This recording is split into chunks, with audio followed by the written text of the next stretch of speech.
You see, I'm an architect myself, and when I studied architecture, I had to build a lot of models, which was a lot of fun, but it took forever. Yeah. And I know many architects struggle to build models because when they show their design to the clients on the computer, sometimes it's difficult to imagine the actual building or whatever it is. So it would help a lot just to print out quick models, and if you send your file to Model Builder, it will cost you a lot of money, and it will take weeks.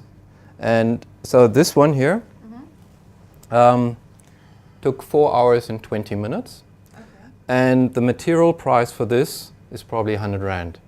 Wow. So you can save a lot of time, a lot of money, and you can have very quick results for your clients. We think it will start with all kinds of businesses like engineers, architects, but many universities have 3D printers already, and eventually it will go to the schools. So kids will learn in school how to program, how to design something. Sooner or later, many schools will have a printer, and then the kids get the chance to see what they actually design on the program. Mm. And eventually, many private users will have it at home.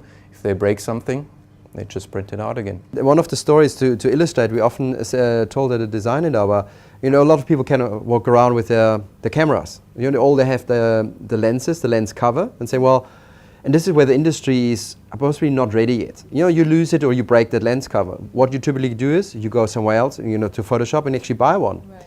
Now imagine you go to the Canon website or Nikon website and you actually go to the relevant section and you download, you spend a few bucks and you download the design, and then you print the lens cover yourself at home.